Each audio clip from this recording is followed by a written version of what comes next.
Kaya yung lalaki sa loob ng kotse, parang natutulog siya kasi nakasandal yung ulo niya sa bintana at ang mga palatandaan lang na may nangyari ay ang maputlang mukha, basag na salamin at maliit na itim na marka sa ulo niya. Alam mo, mahirap sabihin kung anong klaseng kotse ito pero yung makina nakasulat doon na BMW. Nang namatay ang asawa niya, malamang nanatili siya dito at malamang ito ay nasa kwarto niya. Tingnan mo lahat ng tsinelas dito sa loob. Ang daming ginastos ng babaeng ito sa mga damit.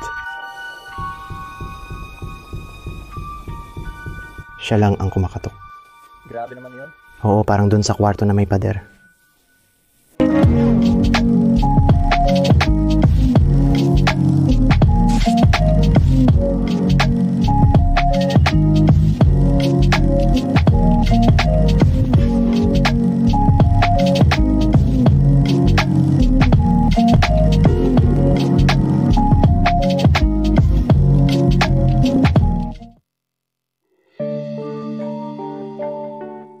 Nakatayo sa gitna ng kanayunan ng Italia ang isang marangyang mansyon na may pamana na umaabot ng 3 hanggang 4 na henerasyon.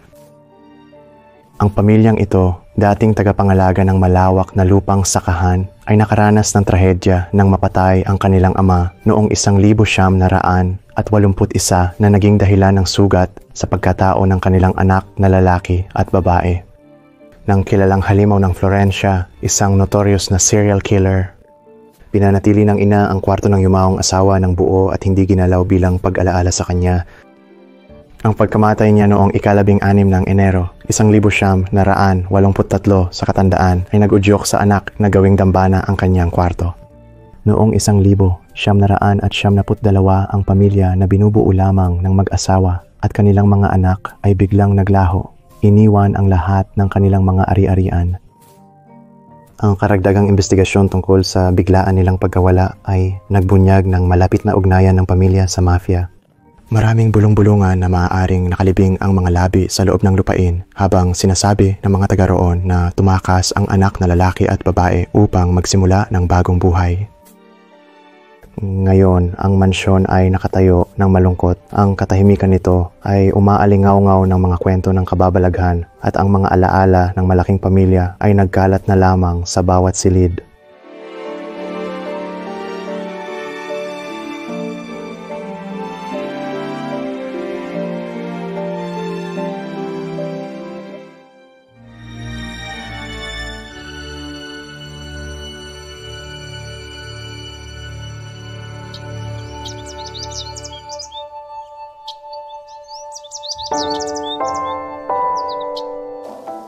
O sige, lahat, kararating lang natin sa entrada ng abandonadong mansyon.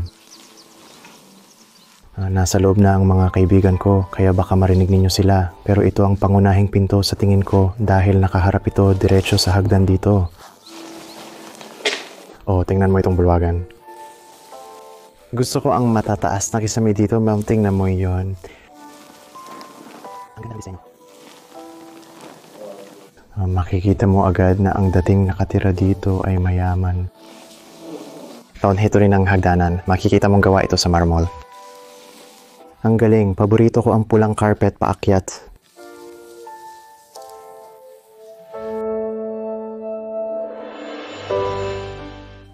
Sige, tingnan natin ang isa sa mga kwartong ito. Siguro itong nasa kanan dito.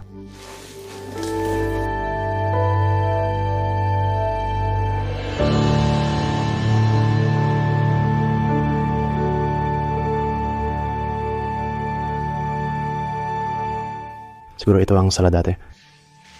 May mga upo ang gawa sa balat dito. Mukhang talagang maginhawa at komportable.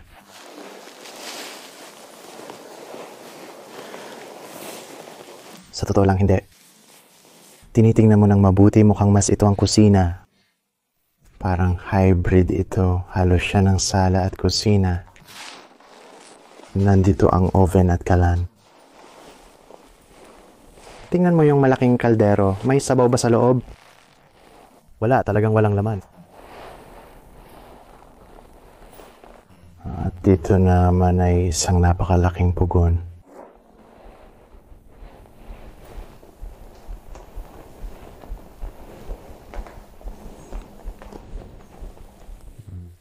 Nakasabit pa rin ang mga jacket. Sige, tingnan natin ang Frigidaire. Wala nang laman pero may amoy pa rin. Grabe. Maganda ang mga bintana. Pero ang kakaiba lang, may mga rehas sa harap nito para maiwasan ang pagnanakaw.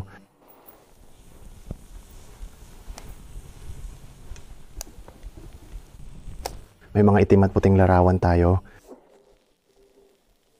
Mukhang ito ay isang napakasikat na monumento. Sa totoo lang, sa tingin ko ito ay larawan ng Venice.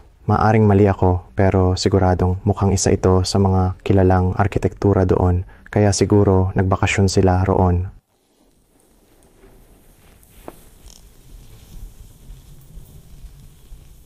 Grabe, tingnan mo ang kisame na hugis Simborio. Sa tingin ko parang dining room to pero pinaghalo nila, parang pinagsamang living room at dining room. May television sa likod dun. Ngayon ito ang kalendaryo. Siguro ganitong klase.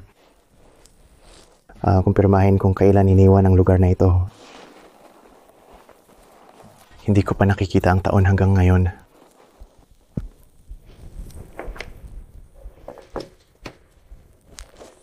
Yan ay mula noong 1973. O tama yun. Yun ang panahon ng pumanaw ang asawa. Pero oo, talagang lumang-luma na ang kwartong ito. Meron pa tayong mas maraming larawan sa dingding. Halos hindi mo na ito makita. Mukhang may binabasbasan ng isang pare. May mga bala ng shotgun dito. At isang litrato ng isang lalaki kasama ang kanyang anak na babae. Kaya ginamit ko lang ang Google Translator ko at sinasabi nito na parang ito ay isang uri ng resibo para sa mga produktong gatas. Ang lalaki ay magsasaka. Ito marahil ang pangunahing pinagkukunan niya ng kita sa bukid.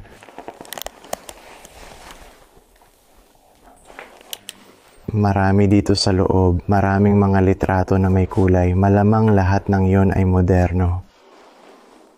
Kuha kamakailan lang nung mga huling taon nitong naging tahanan. Sobrang alikabok na. Tingnan mo ito. Mukhang ang Century ay hindi pa pamilyar na brand sa akin.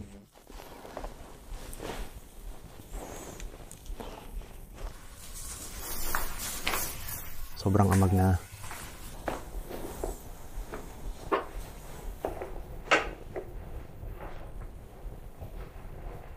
Akala ko may picture frame dyan sa taas, pero wala pala. Yan ay isang painting diyan. Sobrang bulok na nito kaya halos hindi na makita. May mga dekuryente na kayo ngayon? Mga panggupit ba yan? Oo, tingnan mo. Anong klaseng panggupit? Para saan yung ginagamit? Para sa buhok. Pwede sa kabayo o baka pati... Sa tingin ko para talaga yun sa mga kabayo. Malamang para sa mga kabayo. Matitindi ang mga to. Oh, parang sobra na to para sa tao. Ang astig pa rin nun Mukhang may isa pang kwarto sa bandang kanan. Ano ba yan? Punong-puno ng sapatos ang kwartong to. Mukhang ito ay isang maliit na kusina, malamang para sa mga katulong.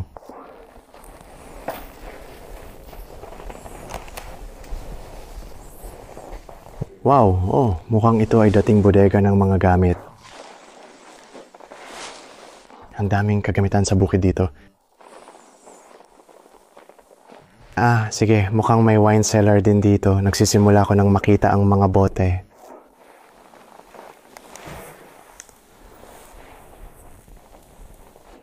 Ayos, andito lahat ng alak. Pero sigurado akong may nakalaang kwarto talaga para sa alak.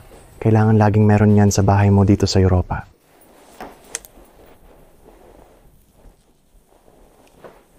Grabe, yung Kisame parang bahay na puno ng sapot ng gagamba yung Kisame.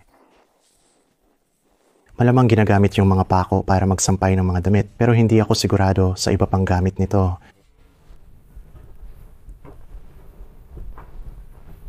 Sige.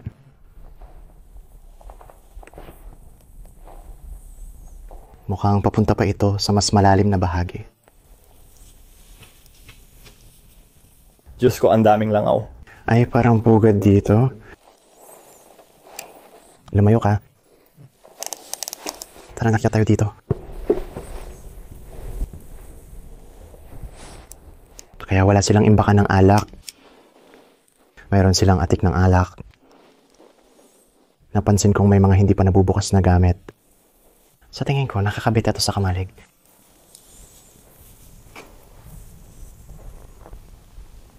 Tingnan mo yan, mayroon tayong mga lumang guhit.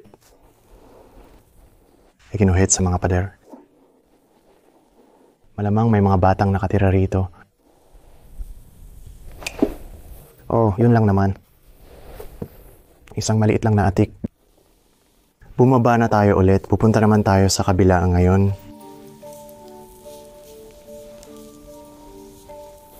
Sige, nandiyan ang pangunahing sala. Sigurado. Gusto ko ang antikong mga kasangkapan. Bukod doon, wala nang masyado. Mukhang kamakailan lang kuha ang larawang ito. Mukhang kasal ito. Siguro nagpakasal na ang mga anak nila. Lalaki man o babae, mahalaga ang larawan na yan para iwan lang, nakalulungkot. Sige, mukhang may kwarto sila dito sa ibaba. Wow. Tingnan mo yung kisame na yan.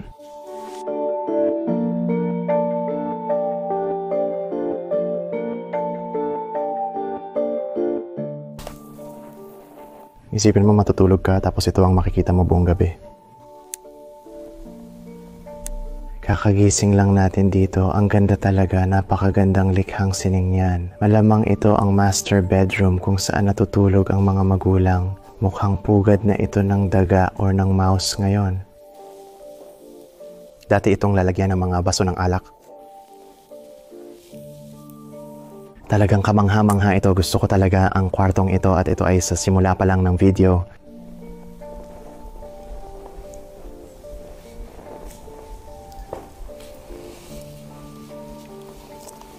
Sigurado akong puno rin ito ng mga damit. Oo, tama ako. Mga kamiseta na nakasabit lahat.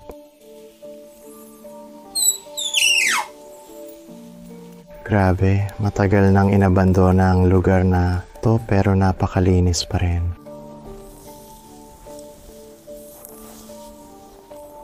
Kung ito ay nasa Amerika, siguradong wasak at ninakawan na ito. Tingnan natin ulit ang kisame at pahalagahan ng ganda nito. Ang ganda ng aparador. Gusto ko yung malaking salamin. Parang may fur na kumot sila. Malamang sila mismo ang gumawa nito. Kung isipin na mga magsasaka sila. Sige, paikot ito sa kung saan. Baka ito na yung daan papuntang banyo. At tama ako. Oo nga, nandito ulit tayo. Ito yung ilalim ng hagdan. Kwarto ni Harry Potter. Yun ang naiisip ko kapag nakakakita ako ng kwarto sa ilalim ng hagdan. At ito ang isang palikuran na pinagsasaluhan. Wow, ang ganda ng banyo na ito. Puro marble sa paligid. Tingnan mo, nandito pa lahat ng makeup.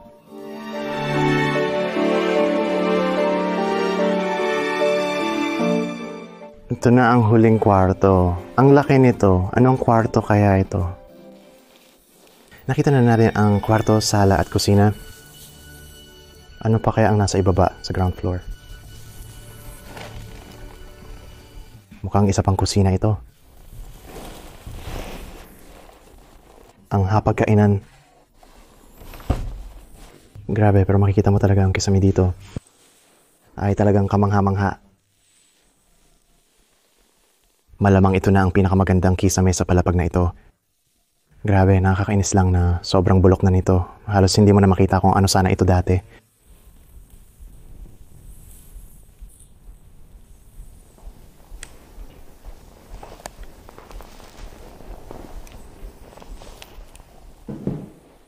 Siguro dati isa itong malaking aparador.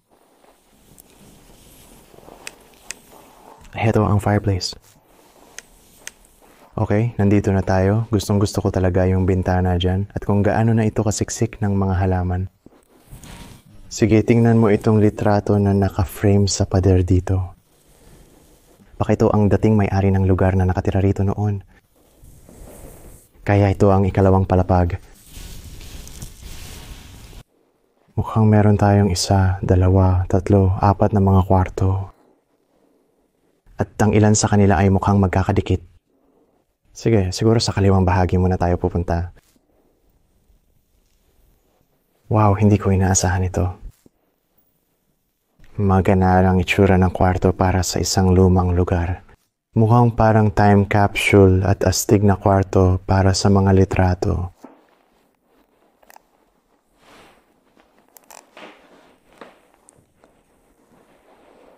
Mukha itong maliit na altar kung saan ka magdadasal. May painting pa ng pare o ng papa. Gusto ko yung frame ng kama.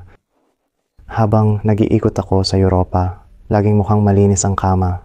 Pero mas gugustuhin ko na ang kamang nabubulok na at may mga butas. Nagbibigay ito ng pakiramdam ng pagkaabandona at pagkabulok.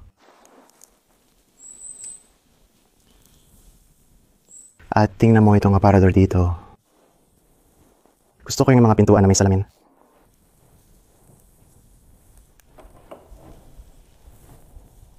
Wala masyadong laman sa loob ng mga ito. May mga spool dito, malamang galing sa mga anay.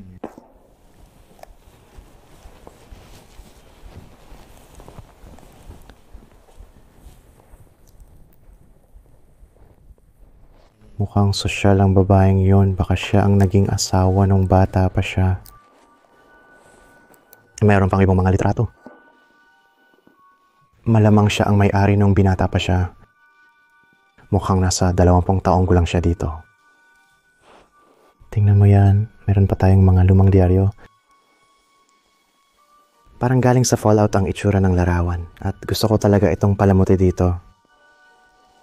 Gusto ko ang pagkakaukit nito mismo sa plato. Sa ibabaw ng kama may isa pang relihiyosong larawan. Sige, mukhang may kwarto dito.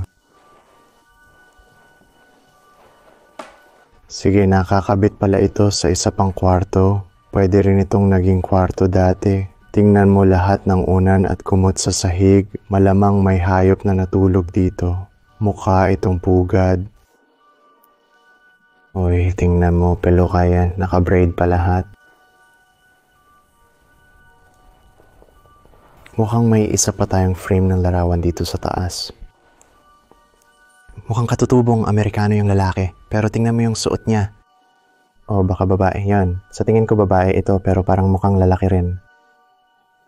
Pero may suot siyang hikaw at parang bestida yung suot niya.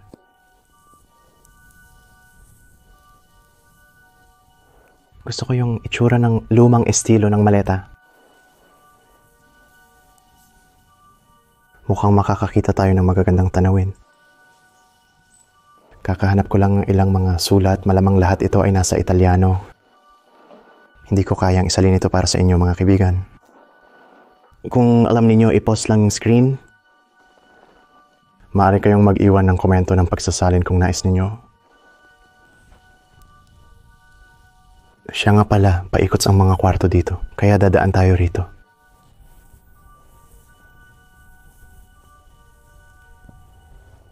Sige, may ilang bagay dito. Ano yun? Alam nyo ba kung para saan ito ginamit? Siguradong may pinaggamitan ito. Tingnan nyo, may nakasabit pang jacket at ilang bota. At mga gamit para sa mga kabayo. Narito ang litrato ng isang batang lalaki. Malamang anak nila ito.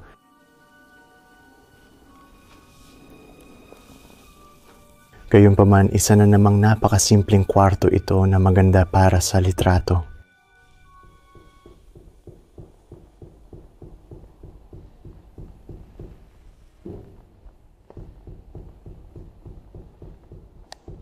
Bro, may narinig akong kumakatok. Ang wild nun. Oo, parang dun mismo sa kwartong may pader. Mga paranormal na video sa YouTube at kadalasan sa araw ginagawa. Pare, hindi ko talaga masyadong pinag-isipan, parang nagulat lang ako. Teka, oo nga, hindi naman ako yung gumagawa ng tunog na yun ng pagkatok. Sa tingin ko, doon talaga nangyayari yon. Teka, gusto ko, Ibig kong sabihin patuloy lang tayong mag-explore. oo, mga tol, pumunta lang ako dito para makipagkita kay Radek habang kumukuha siya ng B-roll shots. Pero dumaan dito yung katok.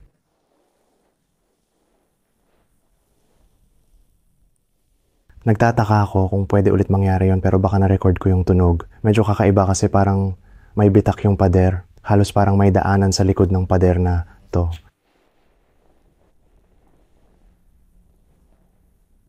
Medyo kakaiba.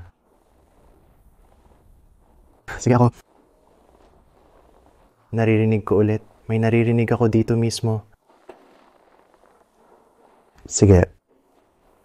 Tuloy na lang tayo sa paglilibot.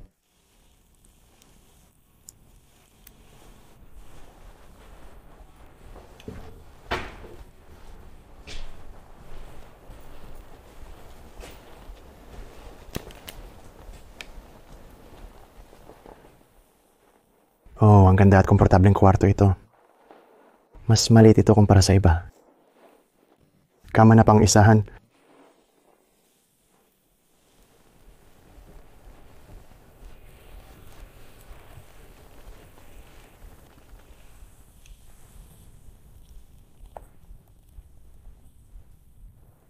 Wala naman talagang masyadong laman dito maliban sa mga papel. Ano to? Mukhang parang isang uri ng sertipiko. O, lahat ng bintana ay nakabukas. Nagulat ako kahit na may ulan at bagyo. Hindi naman masama ang kalagayan ng lugar na ito. Sa totoo lang, kaya mo sigurong pagandahin pa ang lugar na ito. Walang laman talaga. Sige, pupunta na tayo ngayon sa iba pang mga kwarto sa side na ito. Alin kaya ang uunahin natin? Sa tingin ko dito tayo sa pinakadulo banda. Uy, pintura ba to? Parang ganun na nga. Malamang nakasabit ito dito mismo sa pader na to. Nga pala, hindi ko pa talaga na ipapakita sa inyo ang hallway dito pero ang astig ng kisame. Pulang at aso na kulay ang gusto ko. Ay wow, parang maliit na bulwagan. Wasak na wasak ang kwartong ito. Parang kamukha ng atik ito. Oo, malamang ginamit nila ito bilang isang uri ng storage room. At may pinto doon. Siguro titingnan natin doon sa baba. Matapos nating mag-ikot sa mga kwarto, tila papunta yon sa iba pang bahagi ng gusali.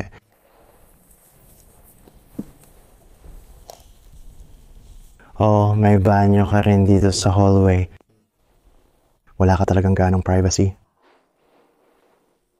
Parang iniisip ko na kung sino man ang tumira sa parteng ito ay parang katulong o lingkod.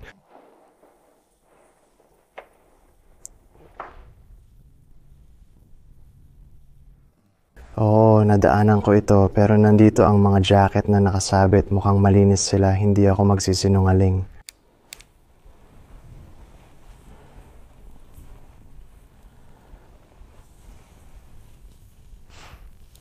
May isa pa tayong larawan. Ngayon, parang magkasama ang mag-asawa dito. Wow, sige. Parang kwarto yan ng batang lalaki. Mayroon kang Spider-Man na kasuotan dito, tamang-tama ang pinili mo. Sa tingin ko, si Spider-Man din ang paborito kong bayani ng bata ako. I-comment kung sino ang paborito niyong superhero ng bata kayo.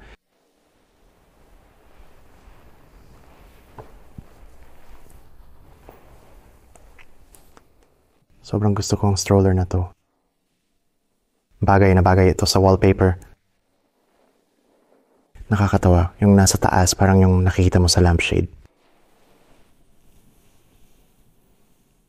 Maganda pa rin naman ito. Sige, nandito na tayo sa huling kwarto. Oh. Sa tingin ko, ang pinakamahusay na kwarto ang inuna natin sa huli. Oh, pasensya na, kasalanan ko. Ito siguro ang pinakamagandang time capsule na kwarto dito sa mansyon. May maliit na kabinet dito. Madalas mo na namang makikita ang mga relihiyosong artifact o dekorasyon sa bahaging ito ng bahay. Hindi kasing grande ng nasa kabilang kwarto ang kama pero maganda pa rin. Maganda rin ang kondisyon ng kumot. Wow, pero so punong-puno ng damit ang aparador na ito.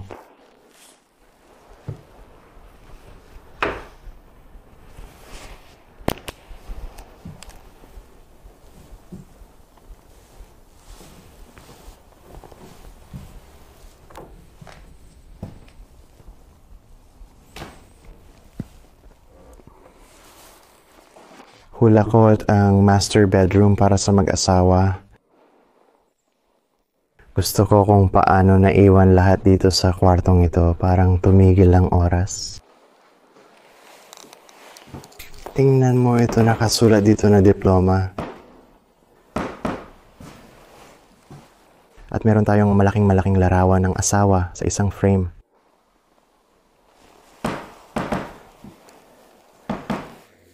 Tingnan mo yan.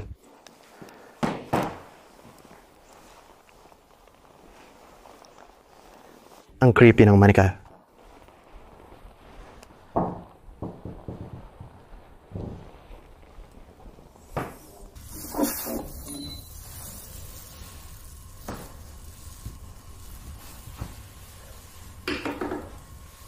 At may naiwan pang lumang pabango dito.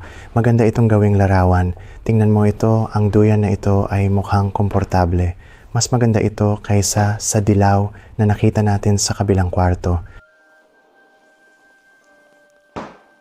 Sa tingin ko mas para yun sa paglabas ng bata. Alam mo na, parang matibay at mataas ang kalidad.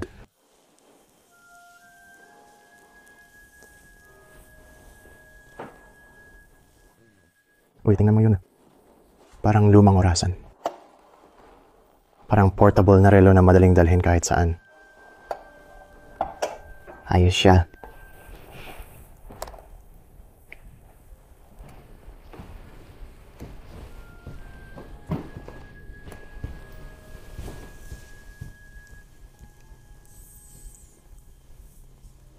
Gusto kong malaman paano nakasabit ang mga jacket na to.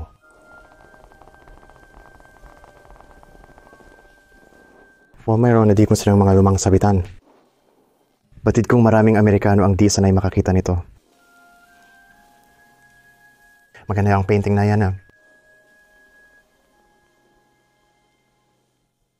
Mukhang kapareho nito ang lugar na kinaroroonan natin ngayon, napapalibutan ng mga bundok. Maraming mga damo at halaman tang makikita sa bintana.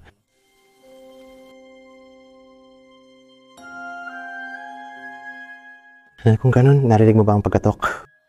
Nang nandito kami ni Radek, narinig namin ang pagkatok sa pader. Di mo ba narinig yon? Pumupunta lang ako sa'yo. Oo, lalapit lang ako sa'yo para sa parehong bagay. Ano yan, bro? Nasa ibaba ako at parang may kumakatok ng paulit-ulit. Kaya sigaw ako ng sigaw ng Steve, pero ako lang pala ang nandun. Kaya nung umakyat ako rito at tinanong kita ng parehong tanong, sabi mo may kumakatok doon sa dulo. Hindi ko alam kung nasaan si Radek, alam mo ba? Sa tingin ko, bumaba na siya ngayon. Mag-ingat ka ha, may mga bahagi doon. Pag nasa ibaba ka na, makikita mo yung mga poste na sumusuporta sa kisame. Dito, pare, naikot ko na lahat ng kwarto dito. Oo, yun na yun. Ayos ka na. Oo, maayos naman lahat. Ako lang. Nararamdaman mo yun? Oo, lahat ng mga sapa.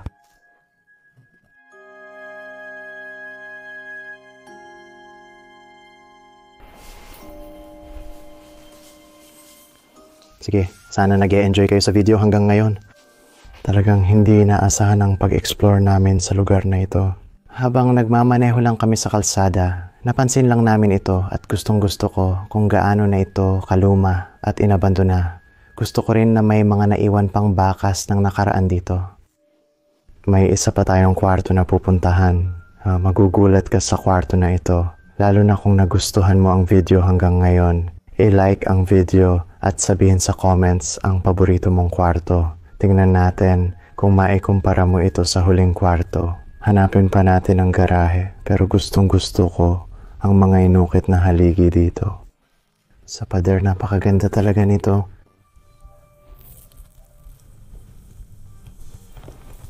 May kutob ako na baka nasa labas na ngayon ang mga kotse.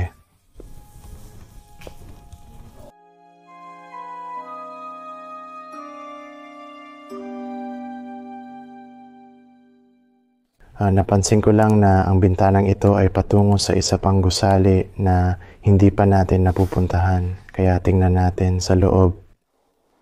Ang daming tambak dito, grabe.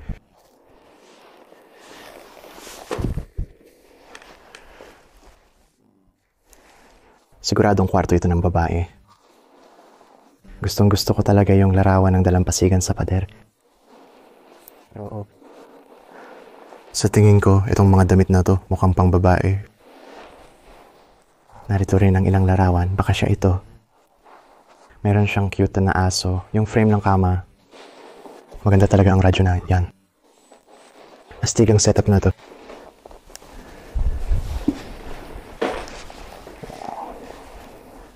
Siguradong mahal ang mga damit dito. Mukhang napakasosyal. Grabe naman. Sobrang grabe nito.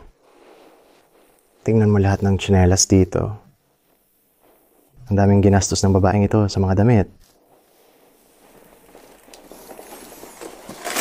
Sobrang grabe.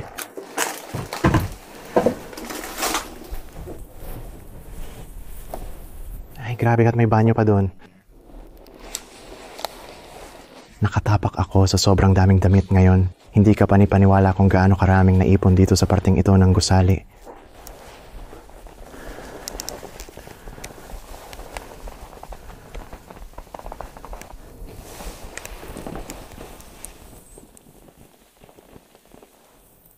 Ay, ang daming litrato nitong pinto. Malamang ito yung babaeng dating nakatira dito sa kwarto.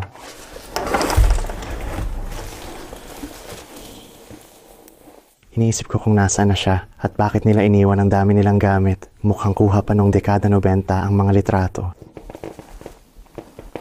Nakakatakot yung manika na yan. Tingnan mo yan, nag-enjoy siya sa niebe. Wow, siguro ito ang kanyang kwarto.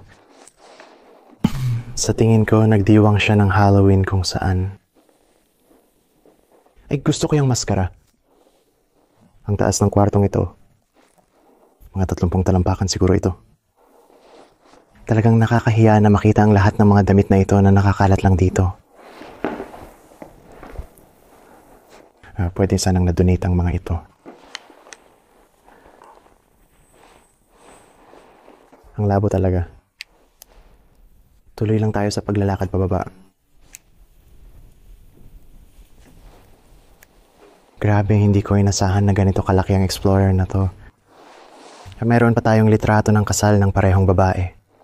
Siguradong dito talaga siya tumira. Bakit niya basta-basta iiwanan ng ganitong bahay? Ang ganda ng lugar na to. Tingnan mo yung dome at mga haligi. Mas nakakabaliw pa ito kaysa sa ibang gusali na pinasok natin kanina. Hindi ka panipaniwala, mga pare. Tingnan mo, nandito pa yung mga kasangkapan. May asawa siya, alam mo yon. Sabi nila lahat ng tao dito lumipat na sa ibang bansa.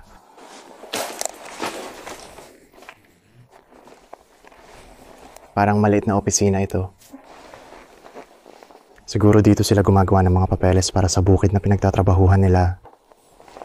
Pamilya rin ang nagpapatakbo nito.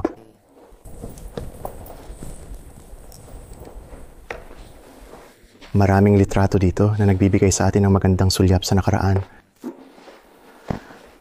Mukha silang masayang pamilya. Puno ng mga alaala pagpunta sa tabing dagat, pag-ski, pagpunta sa lawa, maraming masasayang ngiti. Ito ay tiyak na napakagandang tahanan para sa kanila. Napakalungkot ng nangyari. Kung paano nila nawala ang lahat.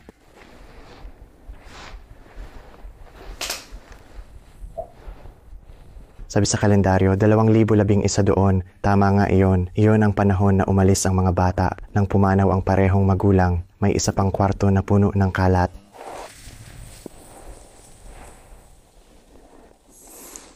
May hagdang paakyat. Gusto ko sanang subukan ng isa pang hagdan pero siguro ito ay papunta sa mas maraming kwarto. Ay nako, mukhang papunta ito sa attic. Medyo natakot ako doon, parang maliit na kariton.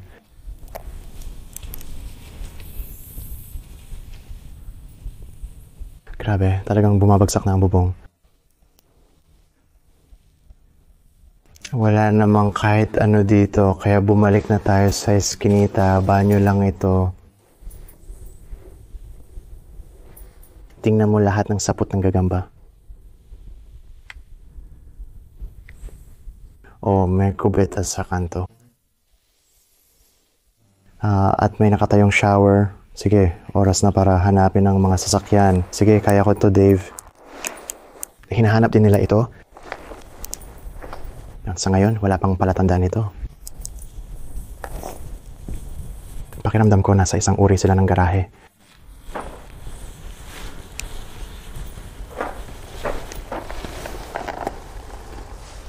Oh, wala na bang laman ito?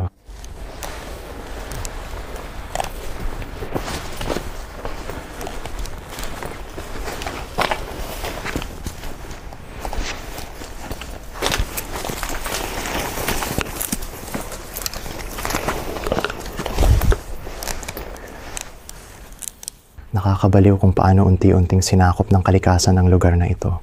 Hindi ako makapaniwala na dati itong bakuran nila kung saan malaya silang naglalakad.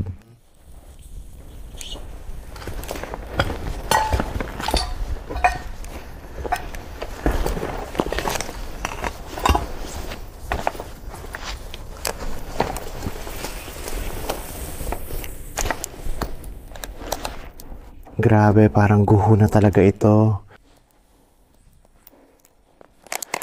Hindi ko talaga alam kung saan nagpunta ang mga kaibigan ko.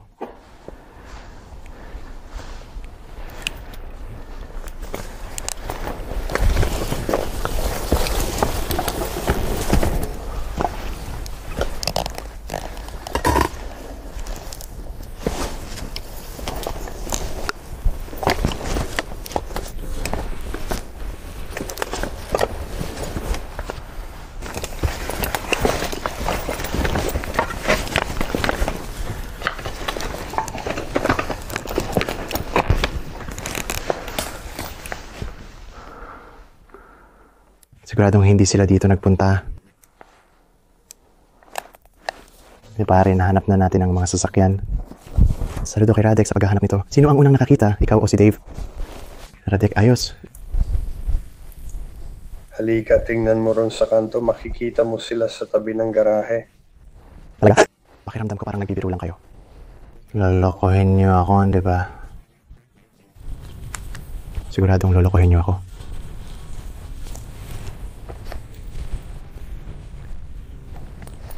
Tingnan natin ang mga kotse na to.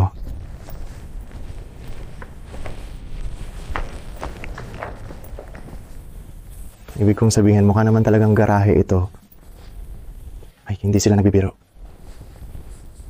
Oo nga. Nahanap na namin sila. Paano ba tayo makakapasok sa kwartong yon? Yan ang tanong. Dito ba tayo dadaan? Hindi ko sa tingin. Pasukan.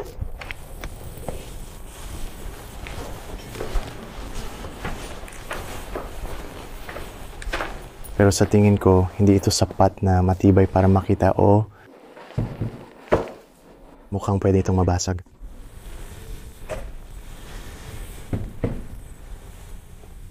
Nako, hindi ko alam kung mapagkakatiwalaan ko ito. Hindi ko na lang papansinin. Mukhang madali silang mabasag.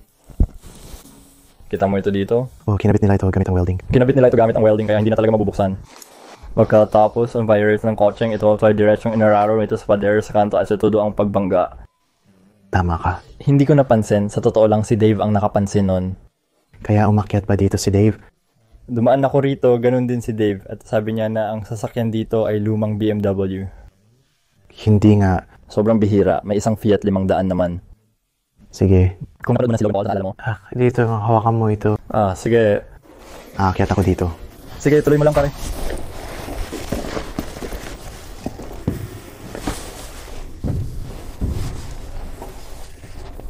Sige, kunin natin ang close-up.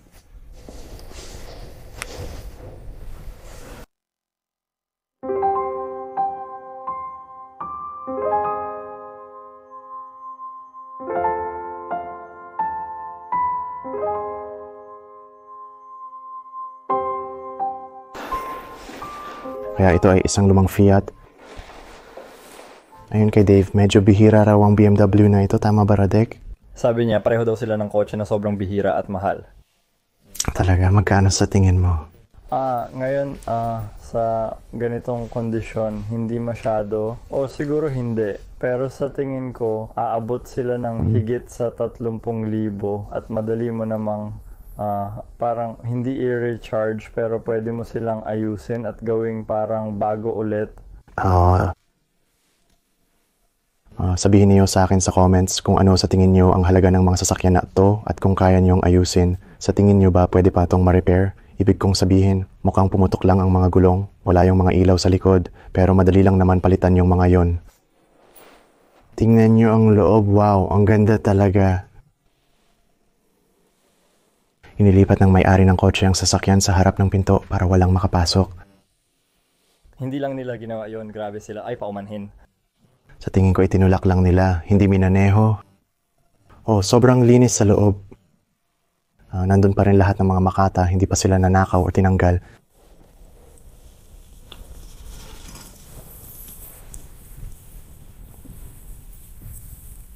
Sa palagay ko yung bahaging ito ng gusali ay kamalig o kubol.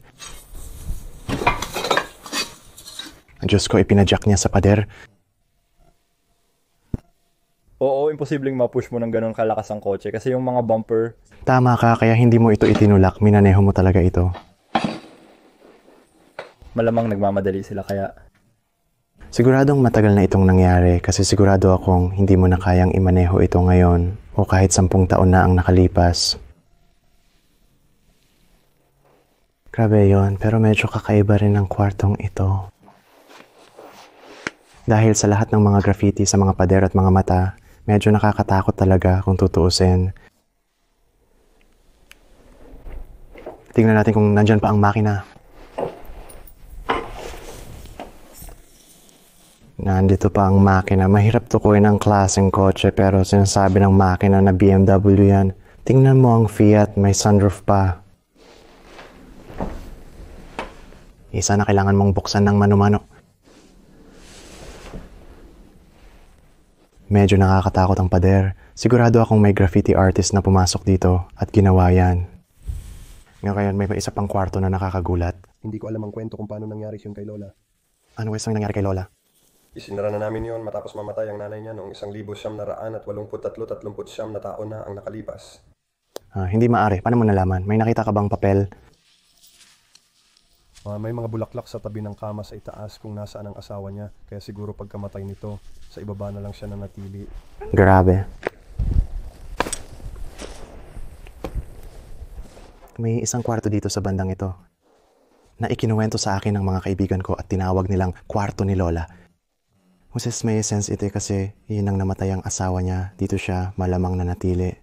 At ito ang maaaring naging kwarto niya sa unang palapag. Ang kanyang kama ay madaling ma-access at mukhang maganda at komportable. Hindi na kailangan pang umakyat o bumaba ng hagdan. Tingnan mo lahat ng dekorasyon, talagang parang bahay ni Lola ang dating. May ilang relihiyosong gamit niya na naka-frame at nandito pa rin lahat ng mga ito. Sa maliit na kusinang ito, pag matanda ka na at huling taon mo na sa buhay, hindi mo na kailangan ng marami. May kalendaryo pa mula 1983. Yan din ang panahon na narinig namin na pumanaw ang lola, ang kanilang lola. Tingnan mo ang mga artipaktong ito. Ang kwartong ito ay ang ganda para sa litrato. Napaka-interesante ng pag-explore natin ngayon. Parang nakita natin ang iba't ibang panahon ng isang pamilya. Dati siyang nakatira dito. Isa raw ito sa mga pinakaastig na kwarto. Maligayang pagdating sa bahay ni Lola. Oo, bahay ni Lola o kwarto ni Lola. Nakapunta ka na ba sa itaas? Pupuntahan ko pa lang para tingnan. Sige, mag-ingat ka lang. Sige, mag-iingat ako. Dahil kapag gumagalaw ka, umuugong ang sahig. Hindi nga. Sige, akyat tayo dito.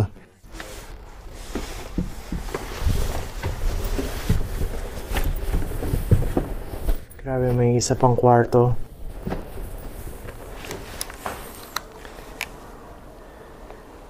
Hula ko siguro ito yung kwarto ng asawa or baka isa pang kwarto para kay Lola.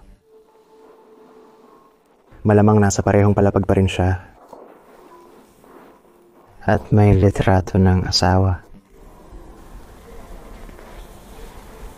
Ay nako, may butas ka sa bubong na kailangang ayusin at ang mga bintana ay nabasag na. Sayang naman, napakaganda pa naman ng kwartong ito. Ang gusto ko rin ng kulay dito, magandang kulay rosas coral. Napakaganda at napakapayapa ng pakiramdam dito.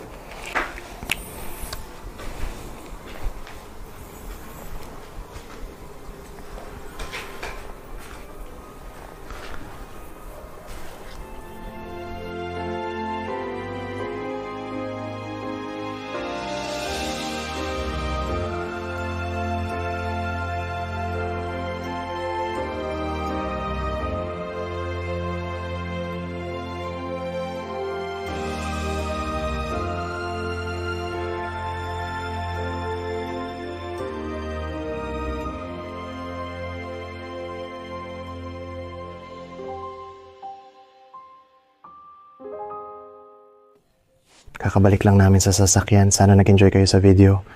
Isa ito sa mga paborito kong pag-explore kasama sina Dave at Radek sa trip na ito. Tingnan din ang kanilang mga link sa ibaba. Ang ganda ng lugar, espesyal ang karanasang ito. Siguro nasa top 3 ito sa mga karanasan ko sa pag-explore dahil hindi pa ako nakapag-explore ng ganito dati. Pinag-uusapan lang namin ang buong henerasyon ng pamilya at ang kanilang karanasan sa paglaki at pamumuhay dito. Ibig kong sabihin, nagawa ko na yun dati. Kadalasan, buong pamilya lang ang magkasama. Pero dito, magkasama ang mga magulang, ang anak na babae, at ang lola o matandang ina. Sige, ipaalam mo sa akin sa comments kung ano ang paborito mong bahagi ng video. Ipaalam mo sa akin ang paborito mong kwarto at i-check ang mga social media ko sa Steve Ronin. Ang mga link ay nasa description. Maraming magagandang litrato sa Facebook at Instagram page ko, kaya paki-follow ako guys. Lalo na sa Instagram na sinusubukang palakihin ko dahil marami sa inyo ang hindi pa ako fina-follow doon. Kaya naman marami pa tayong pupuntahan. Mayroon pa akong 20 higit na explorations na gagawin sa trip na ito sa Italy at siguro mga 10 hanggang 15 pa sa buong Europe. Sige, peace at salamat sa panunood.